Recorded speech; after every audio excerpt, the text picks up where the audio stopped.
गद्दी छोड़, वोट चोर गद्दी छोड़। बिहार बेरोजगारी का सेंटर है हिंदुस्तान में सबसे। दोस्तों, मैं हूं नूरानी मेमून और आप देख रहे हैं आयान फास्ट न्यूज। आज बिहार की सियासत में अलग ही बवंडर मचा हुआ है। राहुल गांधी और प्रियंका गांधी ने बीजेपी पर ऐसा बम फोड़ा है कि सत्ताधारी खेमा हिल गया है। मुद्दा वोट चोरी। जी हां, वोट चोरी का क्या है यह पूरा खेल? बीजेपी क्यों है बैकफुट पर और चुनाव आयोग क्यों है कटघरे में? चलिए सारी परतें खोलते हैं एक एक करके। दोस्तों, बिहार की सड़कों पर एक तस्वीर ने तहलका मचा दिया है। राहुल गांधी मोटरसाइकिल की ड्राइव सीट पर है और पीछे बैठी है उनकी बहन प्रियंका गांधी। यह कोई फिल्मी सीन नहीं बल्कि सियासत का नया रंग है। प्रियंका गांधी इन दिनों बिहार में छाई हुई है। उनकी रैलियां, उनके भाषण, हर जगह पर जनता का हुजूम और उनका निशाना बीजेपी और वोट चोरी का खेल। प्रियंका का हर भाषण एक पॉलिटिकल मंच पर है। वो जनता से कहती है सावधान रहो, ये लोग तुम्हारा वोट चुरा रहे हैं। उनका अंदाज ऐसा है कि भीड़ तालियों से गूंज उठती है और वो नारा जो अब बिहार की गलियों में गूंज रहा है वो क्या है? पहले पूरी कहानी को समझते हैं। बीजेपी की ये सुनकर पसीना क्यों आ रहा है? प्रियंका गांधी ने बीजेपी को अपने आड़े हाथों ले लिया है। आपको याद होगा लोकसभा चुनाव में पीएम मोदी ने क्या कहा था? तुम्हारी भैंस कांग्रेस चुरा लेगी। प्रियंका ने इस पर पलटवार किया और बोली है कि यहां भैंस छोड़ो, ये तुम्हारा वोट चुरा रहे हैं। दोस्तों, ये कोई छोटा आरोप नहीं है। प्रियंका ने कहा वोट तुम्हारी ताकत है, तुम्हारी पहचान है। अगर वोट चला गया तो तुम्हारी आवाज दब जाएगी। न सरकारी योजनाएं, न रोजगार, न बीमा, कुछ भी नहीं मिलेगा। उनका नारा वोट चोर गद्दी छोड़ बिहार में आग की तरह फैल रहा है। यह नारा बीजेपी के लिए खतरे की घंटी है। प्रियंका गांधी वाड्रा ने जनता को चेताया और बोली अपने अधिकार की रक्षा करो, वोट चोरी होने नहीं देना है। यह बात सीधे जनता के दिल में उतर रही है। भीड़ का जोश देखकर लगता है कि यह मुद्दा बिहार चुनाव में तहलका मचाएगा। लेकिन सवाल यह है, क्या यह सिर्फ सियासी ड्रामा है या सच में वोट चोरी हो रही है? राहुल गांधी ने भी इस मुद्दे को जोर शोर से उठाया है।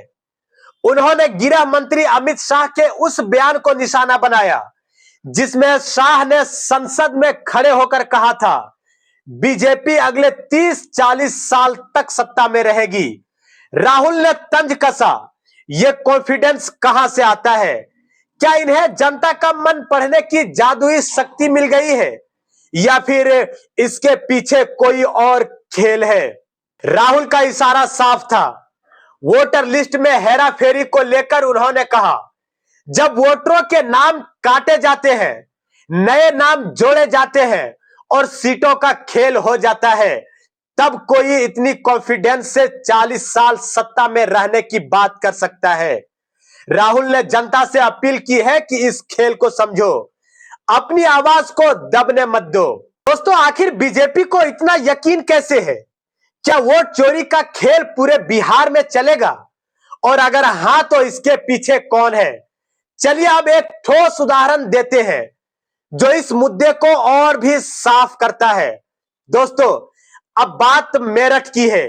लोकसभा चुनाव में वहां बीजेपी के उम्मीदवार अरुण गोविल ने जीत हासिल की है। लेकिन चौंकाने वाली बात यह है कि सर्वे में उनकी जीत की संभावना कम थी। कोई इसका चर्चा नहीं कर रहा था। हर किसी ने कहा कि यहां से बीजेपी की उम्मीदवार हार जाएगी। फिर क्या हुआ?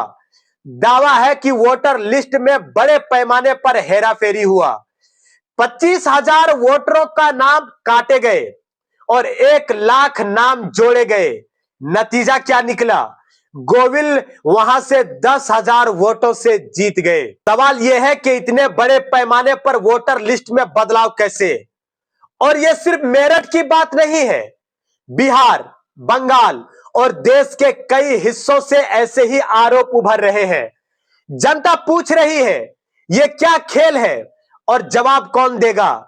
चलिए अब सीधे उस संस्था की बात करते हैं जो इन सवालों के घेरे में है, यानी चुनाव आयोग। विपक्ष ने सीधे चुनाव आयोग को कटघरे में खड़ा किया है। जनता के मन में सवाल है, मृत लोगों के नाम वोटर लिस्ट में क्यों है? एक ही व्यक्ति का नाम कई जगह कैसे दर्ज है? एक घर में 70, 80 या 200 वोटर कैसे हो सकते हैं? 0 नंबर पते वाले वोटर कार्ड कैसे बन रहे हैं? आधार कार्ड में एक भी 0 नंबर वाले पते का कोई आधार नंबर नहीं है। क्या विदेशी नागरिकों का नाम वोटर लिस्ट में शामिल है? इसको लेकर चुनाव आयोग ने हाल ही में जनता से सवाल पूछे हैं, जैसे क्या वोटर लिस्ट की जांच होनी चाहिए? लेकिन विपक्ष का कहना है सवाल पूछने के बजाय जवाब दो।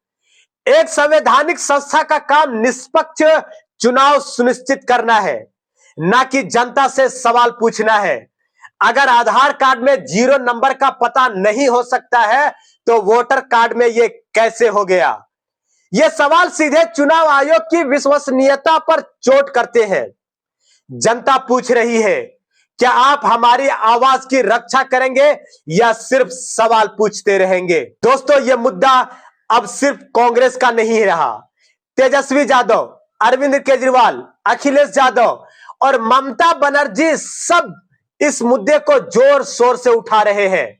ममता ने तो साफ कह दिया है कि बंगाल में SIR लागू होने नहीं देंगे। यह विपक्षी एकता और बीजेपी को परेशान कर रही है। यहां तक कि प्रशांत किशोर जो पहले बीजेपी के लिए रणनीति बनाते थे, अब राहुल गांधी पर तंज कस रहे हैं। उन्होंने राहुल की औकात पर भी सवाल उठाया है, लेकिन विपक्ष ने इसे उनकी नई सियासी पारी का हथकंडा बताया है। बिहार में विपक्ष का दबाव बढ़ रहा है और बीजेपी के खेमे में बेचैनी साफ दिख रही है। सवाल यह है, क्या यह दबाव बीजेपी को झुका पाएगा? यह मुद्दा कितना बड़ा तूफान लाएगा यह तो वक्त बताएगा, लेकिन प्रियंका और राहुल ने जनता को जगाने का काम शुरू कर दिया है। आप क्या सोचते हैं, क्या वोट चोरी का खेल रुकेगा? कमेंट में बताएं। हमारे चैनल को सब्सक्राइब करें, लाइक करें और शेयर करें। सच की आवाज को बुलंद रखें। मिलते हैं अगले वीडियो में। बने रहे हमारे आयान फास्ट न्यूज के साथ। मैं हूं नूरानी मैमून।